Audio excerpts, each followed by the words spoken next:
الحمد للہ رب العالمین والصلاة والسلام علی سید الانبیاء والمرسلین اما بعد۔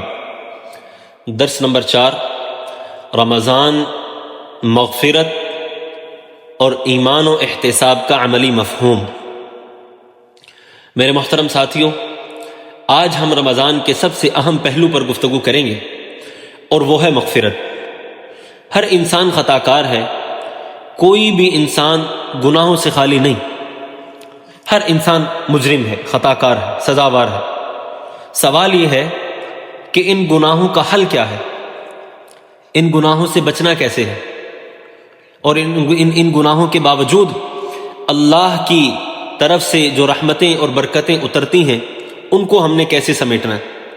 رمضان اسی سوال کا جواب ہے۔ چنانچہ اللہ تعالیٰ قرآن مجید کے اندر ارشاد فرماتے ہیں، قل یا عبادی الذین اسرفوا علی انفسہم لا تقنطوا من رحمت اللہ ان اللہ یغفر الذنوب جمیعا۔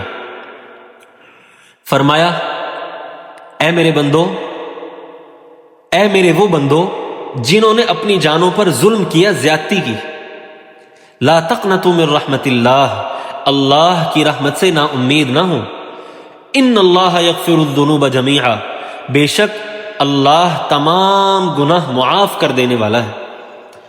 اس آیت میں اللہ تعالیٰ نے دروازہ کھول دیا، بہت بڑی تسلی دی کہ گناہ کتنے بھی کیوں نہ ہوں، انسان کو کبھی بھی نا امید نہیں ہونا چاہیے۔ شرط کیا ہے؟ شرط یہ ہے کہ اللہ کی طرف رجوع ہو، سچی توبہ ہو اور دل میں ندامت ہو۔ اگر یہ تین کام ہوئے کہ اللہ کی طرف رجوع، دل سے سچی توبہ اور دل سے ندامت، تو اللہ تعالیٰ تمام گناہوں کو معاف فرما دیں گے۔ رسول اللہ صلی اللہ علیہ وسلم نے بھی اسی حقیقت کو رمضان کے ساتھ جوڑ کر بیان فرمایا۔ آپ علیہ السلام نے ارشاد فرمایا، من صام رمضان ایمانا و احتسابا غفر له ما تقدم من ذنبہ۔ فرمایا کہ جس شخص نے ایمان اور ثواب کی نیت کے ساتھ رمضان کے روزے رکھے تو اس کے پچھلے گناہ معاف کر دیے جاتے ہیں۔ سبحان اللہ۔ اب آیت اور حدیث ان دونوں کا تعلق سمجھیں آپس میں۔ قرآن کی آیت ہمیں یہ بتاتی ہے کہ اللہ تعالیٰ سب گناہ معاف کر سکتا ہے، اور حدیث ہمیں یہ بتاتی ہے کہ رمضان اس مغفرت کا عملی موقع ہے۔ مگر شرط کیا ہے؟ صرف دو شرطیں ہیں، ایمان اور احتساب۔ ایمان کیا ہے؟ ایمان کا مطلب یہ ہے کہ یہ یقین ہو کہ اللہ کا حکم ہے اور میں اللہ کے لیے روزہ رکھ رہا،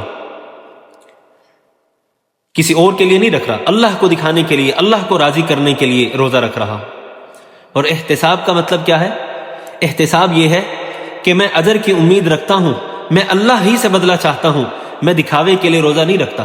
اور اپنا محاسبہ کرنا، اپنے اوقات کو دیکھنا کہ میں نے اپنے وقت میں کتنے گناہ کیے، اپنے دن میں کتنے گناہ کیے، رات میں کتنے گناہ کیے، اپنا محاسبہ کرنا۔ اگر روزہ عادت بن جائے تو یہ مغفرت نہیں ہے، اگر روزہ رسم بن جائے تو مغفرت نہیں ہے، اگر روزہ اخلاص کے ساتھ ہوگا تو پھر مغفرت کا سبب اور ذریعہ بنے گا۔ میرے دوستو، رمضان صرف بھوک کا نام نہیں، یہ توبہ کا مہینہ ہے۔ اگر انسان روزہ رکھے اور دل میں تکبر رہے، زبان پر غیبت رہے، کاروبار میں دھوکہ رہے، بات کرنے میں جھوٹ بولتا رہے، تو وہ مغفرت کا مقصد کو حاصل نہیں کر سکتا۔ روزے کا مقصد دل کو نرم کرنا ہے۔ جب انسان پورا دن بھوکا پیاسا رہتا ہے تو اسے اپنی کمزوری یاد آتی ہے، اسے احساس ہوتا ہے کہ میں محتاج ہوں۔ یہی احساس اسے اللہ کے قریب لے جاتا ہے۔ رمضان میں مغفرت کیسے حاصل کریں؟ تو اس کے لیے چند کام کر لیں۔ نمبر 1، سچی توبہ کریں۔ نمبر 2، پرانے گناہوں کو یاد کر کے اللہ سے معافی مانگیں، اللہ کے سامنے گڑ گڑائیں، اپنے ماضی کے کیے ہوئے گناہوں کو اللہ کے سامنے یاد کریں، ان کو اللہ کے سامنے ان کا ذکر کریں، گڑ گڑائیں، روئیں، عاجزی کے ساتھ، انکساری کے ساتھ اللہ سے معافی مانگیں۔ نمبر 3، بندوں کے حقوق العباد کو ادا کریں۔ کسی کا حق مارا ہے تو اس کے حق کو ادا کریں۔ کسی سے پیسے لیے تھے، مال لیا تھا بطور قرض، وہ دبا کر بیٹھ گئے، اب تک واپس نہیں کیا، اس کو فوراً واپس کریں۔ اپنے دل کو صاف، نمبر 4، اپنے دل کو صاف رکھیں۔ دل میں کسی کے لیے بغض، حسد، کینہ یہ نہ ہو، ہر ایک کے لیے دل بالکل صاف ہو۔ اور نمبر 5، نماز کی پابندی کرنا، 5 وقت کی پابندی کے ساتھ نماز کا اہتمام کرنا، نماز کو پڑھنا۔